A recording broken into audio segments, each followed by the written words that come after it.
Judgement by Franz Kafka. It was a Sunday morning in the very height of spring. Georg Bendemann, a young merchant, was sitting in his own room on the first floor of one of a long row of small, ramshackle houses stretching beside the river, which were scarcely distinguishable from each other in height and coloring.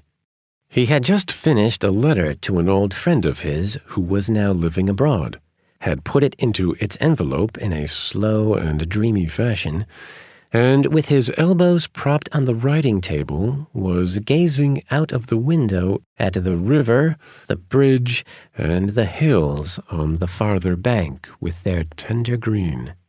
He was thinking about his friend, who had actually run away to Russia some years before, being dissatisfied with his prospects at home. Now he was carrying on a business in St. Petersburg, which had flourished to begin with, but had long been going downhill, as he always complained on his increasingly rare visits. So he was wearing himself out to no purpose in a foreign country. The unfamiliar full beard he wore did not quite conceal the face Georg had known so well since childhood, and his skin was growing so yellow as to indicate some latent disease. By his own account, he had no regular connection with the colony of his fellow countrymen out there, and almost no social intercourse with Russian families, so that he was resigning himself to becoming a permanent bachelor. What could one write to such a man, who had obviously run off the rails, a man one could be sorry for but could not help? Should one advise him to come home, to transplant himself and take up his old friendships again? There was nothing to hinder him, and in general to rely on the help of his friends. But that was as good as telling him, and the more kindly, the more offensively, that all his efforts hitherto had miscarried, that he should finally give up, come back home, and be gaped at by everyone as a returned prodigal, that only his friends knew what was what, and that he himself was just being a child who should do what his successful and home-keeping friends prescribed. And was it certain, besides, that all the pain one would have to inflict on him would achieve its object? Perhaps it would not even be possible to get him to come home at all.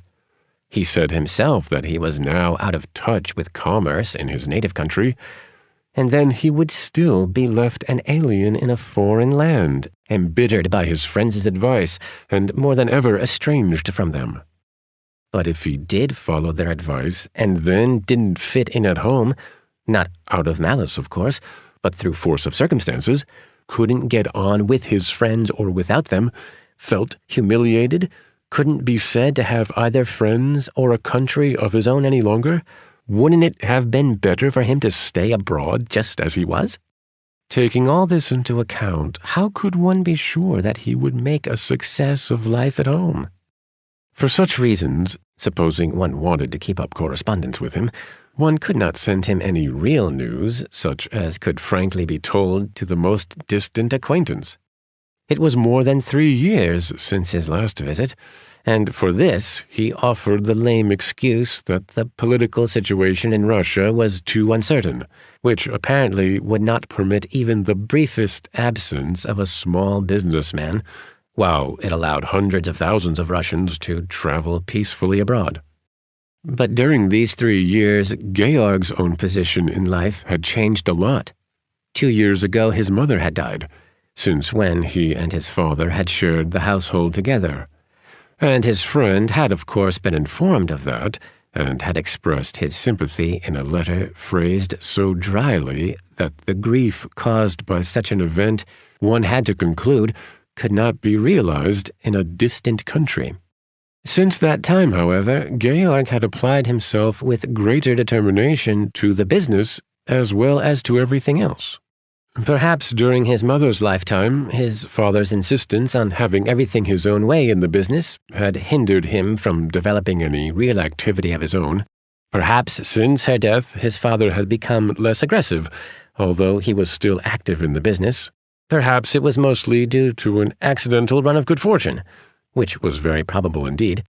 But at any rate, during those 2 years, the business had developed in a most unexpected way. The staff had had to be doubled. The turnover was 5 times as great. No doubt about it, further progress lay just ahead. But Georg's friend had no inkling of this improvement. In earlier years, perhaps for the last time in that letter of condolence, he had tried to persuade Georg to emigrate to Russia and had enlarged upon the prospects of success for precisely Georg's branch of trade. The figures quoted were microscopic by comparison with the range of Georg's present operations. Yet he shrank from letting his friend know about his business success, and if he were to do it now, retrospectively, that certainly would look peculiar. So Georg confined himself to giving his friend unimportant items of gossip, such as rise at random in the memory when one is idly thinking things over on a quiet Sunday. All he desired was to leave undisturbed the idea of the hometown which his friend must have built up to his own content during the long interval. And so it happened to Georg that 3 times in the fairly widely separated letters he had told his friend about the engagement of an unimportant man to an equally unimportant girl, until, indeed, quite contrary to his intentions, his friend began to show some interest in this notable event. Yet Georg preferred to write about things like these rather than to confess that he himself had got engaged a month ago to a Fräulein Frieda Brandenfeld, a girl from a well-to-do family. He often discussed this friend of his with his fiancée and the peculiar relationship that had developed between them in their correspondence. "So he won't be coming to our wedding?" said she. "And yet I have a right to get to know all your friends." "I don't want to trouble him," answered Georg. "Don't misunderstand me. He would probably come. At least I think so. But he would feel that his hand had been forced, and he would be hurt. Perhaps he would envy me, and certainly be discontented, and without being able to do anything about his discontent, he'd have to go away again alone. Do you know what that means?" "Yes, but may he not hear about our wedding in some other fashion?" "I can't prevent that, of course, but it's unlikely, considering the way he lives." "Since your friends are like that, Georg, you shouldn't ever have gotten engaged at all." "Well, we're both to blame for that. But I wouldn't have it any other way now."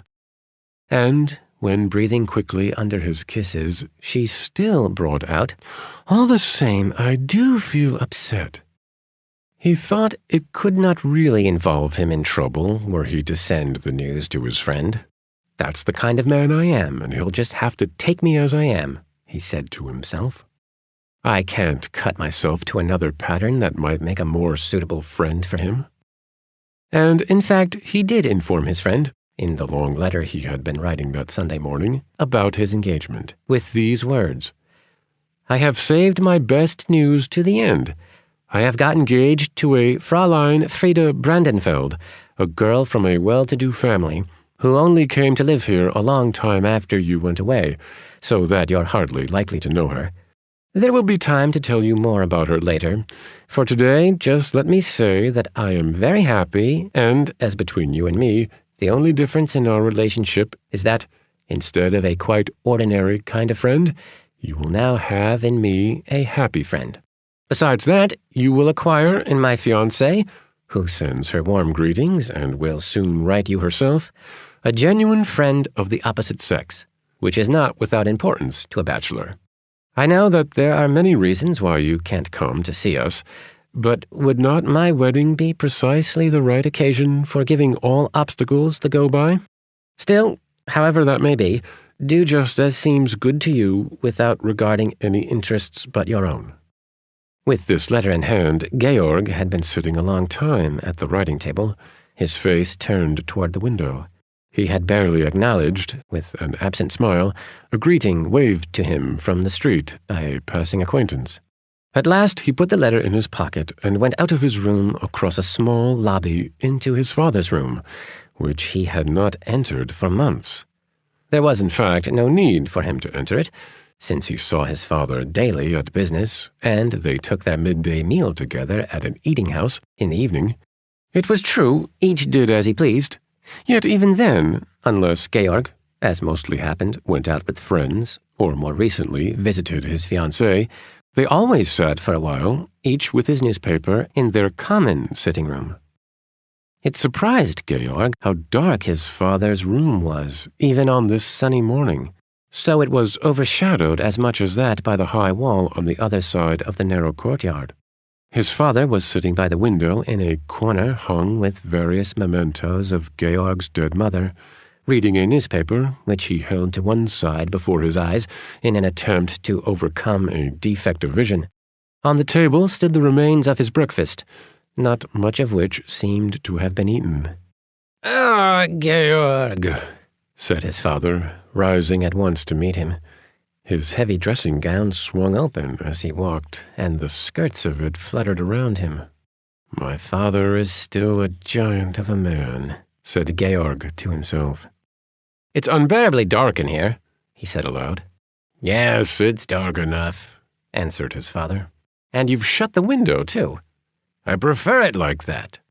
"Well, it's quite warm outside," said Georg, as if continuing his previous remark, and sat down. His father cleared away the breakfast dishes and set them on a chest.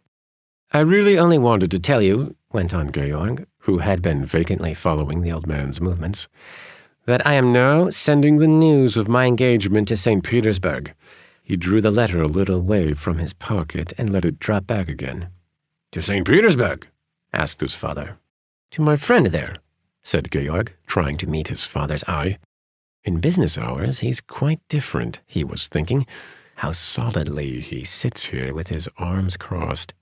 "Oh, yes, to your friend," said his father, with peculiar emphasis. "Well, you know, father, that I wanted not to tell him about my engagement at first, out of consideration for him. That was the only reason. You know yourself he's a difficult man. I said to myself that someone else might tell him about my engagement, although he's such a solitary creature that was hardly likely. I couldn't prevent that, but I wasn't ever going to tell him myself." "And now you've changed your mind?" asked his father, laying his enormous newspaper on the window-sill, and on top of it his spectacles, which he covered with one hand. "Yes, I've been thinking it over. If he's a good friend of mine, I said to myself, my being happily engaged should make him happy too, and so I wouldn't put it off telling him any longer. But before I posted the letter, I wanted to let you know." "Georg," said his father, lengthening his toothless mouth, "listen to me. You've come to me about this business to talk it over with me. No doubt that does you honor. But it's nothing. It's worse than nothing if you don't tell me the whole truth. I don't want to stir up matters that shouldn't be mentioned here. Since the death of our dear mother, certain things have been done that aren't right. Maybe the time will come for mentioning them, and maybe sooner than we think. There's many a thing in the business I'm not aware of. Maybe it's not done behind my back. I'm not going to say that it's done behind my back. I'm not equal to things any longer. My memory's failing. I haven't an eye for so many things any longer. That's the course of nature, in the first place. And in the second place, the death of our dear mother hit me harder than it did you. But since we're talking about it, about this letter, I beg you, Georg, don't deceive me. It's a trivial affair. It's hardly worth mentioning, so don't deceive me. Do you really have this friend in St. Petersburg?" Georg rose in embarrassment. "Never mind my friends. 1,000 friends wouldn't make up to me for my father. Do you know what I think? You're not taking enough care of yourself. But old age must be taken care of. I can't do without you in the business. You know that very well. But if the business is going to undermine your health, I'm ready to close it down tomorrow forever. And that won't do. We'll have to make a change in your way of living. But a radical change. You sit here in the dark, and in the sitting room you have plenty of light. You just take a bite of breakfast instead of properly keeping up your strength. You sit by a closed window, and the air would be so good for you. No, father. I'll get the doctor to come, and we'll follow his orders. We'll change your room. You can move into the front room and I'll move in here. You won't notice the change at all.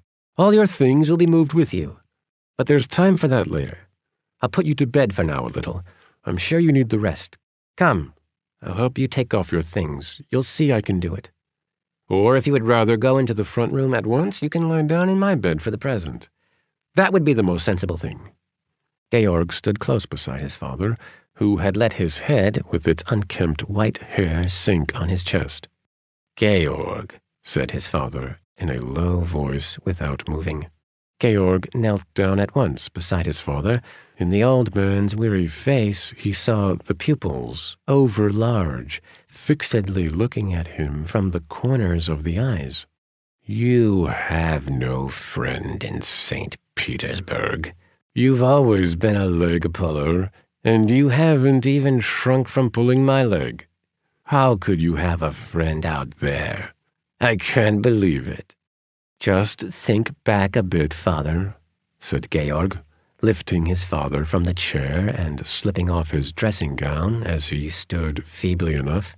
"It'll soon be 3 years since my friend came to see us last. I remember that you used to not like him very much. At least twice I kept you from seeing him, although he was actually sitting with me in my room. I could quite well understand your dislike of him. My friend has his peculiarities.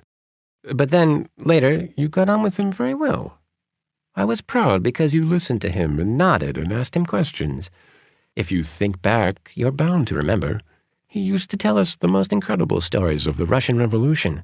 For instance, when he was on a business trip to Kiev and ran into a riot, and saw a priest on a balcony who cut a broad cross in blood on the palm of his hand and held the hand up and appealed to the mob.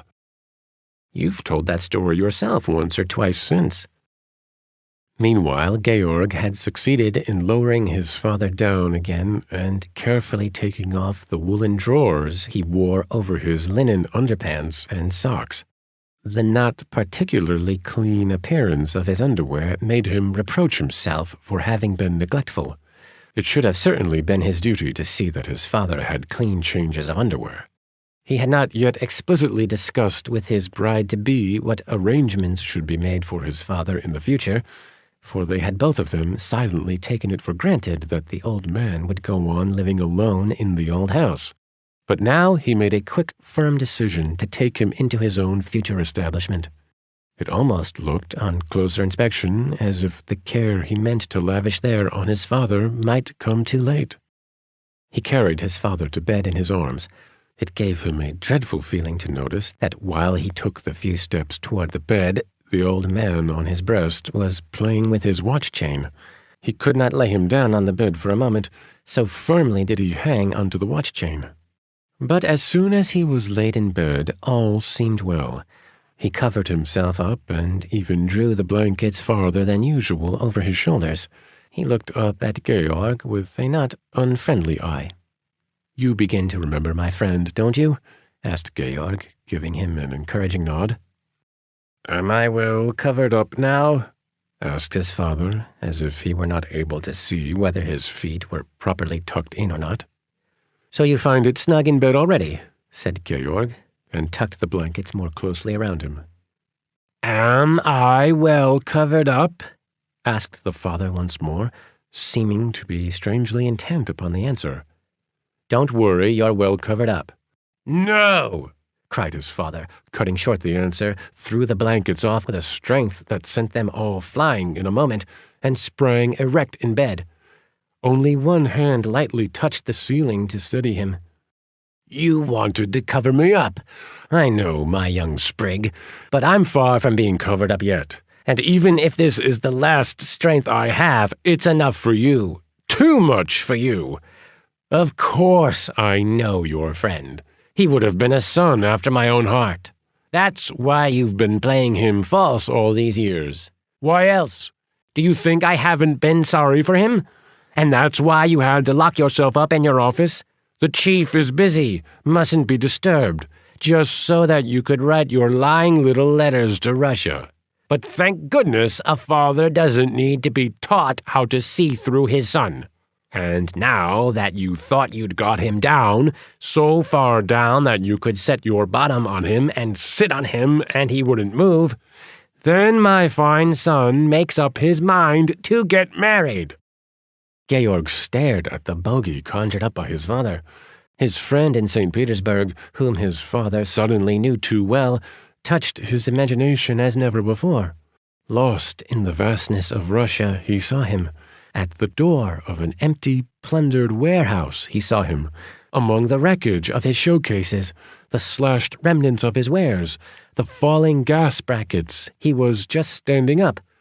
Why did he have to go so far away? "But attend to me!" cried his father, and Georg, almost distracted, ran toward the bed to take everything in, yet came to a stop halfway. "Because she lifted up her skirts," his father began to flute. "Because she lifted her skirts like this, the nasty creature!" And, mimicking her, he lifted his shirt so high that one could see the scar on his thigh from his war wound.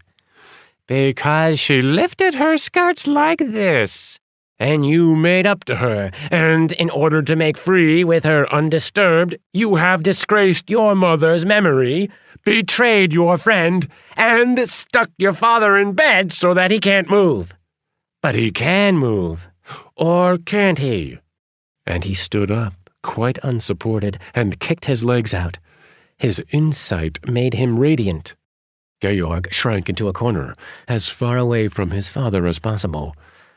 A long time ago he had firmly made up his mind to watch closely every least movement so that he should not be surprised by any indirect attack, a pounce from behind or above. At this moment he recalled this long-forgotten resolve, and forgot it again, like a man drawing a short thread through the eye of a needle. "But your friend hasn't been betrayed after all," cried his father, emphasizing the point with stabs of his forefinger. "I've been representing him here on the spot." "You comedian!" Georg could not resist the retort, realized at once the harm done, and, his eyes starting in his head, bit his tongue back, only too late, till the pain made his knees give. "Yes, of course, I've been playing a comedy. A comedy! That's a good expression.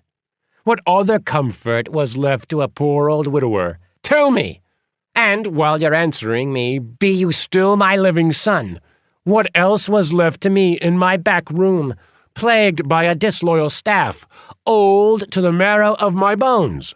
And my son strutting through the world, finishing off deals that I had prepared for him, bursting with triumphant glee, and stalking away from his father with the closed face of a respectable businessman. Do you think I didn't love you, from whom you are sprung?" Now he'll lean forward, thought Georg. What if he topples and smashes himself? These words went hissing through his mind. His father leaned forward, but did not topple.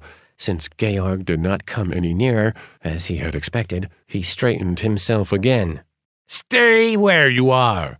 I don't need you. You think you have strength enough to come over here and that you're only hanging back of your own accord? Don't be too sure. I am still much the stronger of us two. All by myself I might have had to give way, but your mother has given me so much of her strength that I've established a fine connection with your friend, and I have customers here in my pocket." "He has pockets even in his shirt," said Georg to himself, and believed that with this remark he could make him an impossible figure for all the world. Only for a moment did he think so, since he kept on forgetting everything. "Just take your bride on your arm and try getting in my way. I'll sweep her from your very side. You don't know how." Georg made a grimace of disbelief. His father only nodded, confirming the truth of his words toward Georg's corner. "How you amused me today, coming to ask me if you should tell your friend about your engagement. He knows it already, you stupid boy. He knows it all. I've been writing to him, for you forgot to take my writing things away from me." That's why he hasn't been here for years. He knows everything 100 times better than you do yourself. In his left hand, he crumples your letters unopened, while in his right hand, he holds up my letters to read through." In his enthusiasm, he waved his arm over his head. "He knows everything 1,000 times better," he cried. 10,000 times, said Georg to make fun of his father, but in his very mouth the words turned into deadly earnest. "For years I've been waiting for you to come with some such question. Do you think I concern myself with anything else? Do you think I read my newspapers? Look!" And he threw Georg a newspaper sheet which he had somehow taken to bed with him. An old newspaper with a name entirely unknown to Georg. "How long a time you've taken to grow up. Your mother had to die. She couldn't see the happy day. Your friend is going to pieces in Russia. Even 3 years ago he was yellow enough to be thrown away. And as for me, you see what condition I'm in. You have eyes in your head for that." "So you've been lying in wait for me," cried Georg. His father said pityingly in an offhand manner, "I suppose you wanted to say that sooner, but now it doesn't matter." And in a louder voice, "So now you know what else there was in the world besides yourself. Till now you've known only about yourself. An innocent child, yes, that you were, truly. But still more truly have you been a devilish human being. And therefore take note. I sentence you now to death by drowning." Georg felt himself urged from the room. The crash with which his father fell on the bed behind him was still in his ears as he fled. On the staircase, which he rushed down as if its steps were an inclined plane, he ran into his charwoman on her way up to do the morning cleaning of the room. "Jesus!" she cried, and covered her face with her apron. But he was already gone. Out the front door he rushed, across the roadway, driven toward the water. Already he was grasping at the railings as a starving man clutches food. He swung himself over like the distinguished gymnast he had once been in his youth, to his parents' pride. With weakening grip, he was still holding on when he spied between the railings a motor bus coming which would easily cover the noise of his fall, called in a low voice, "Dear parents, I have always loved you all the same," and let himself drop. At this moment, an unending stream of traffic was just going over the bridge.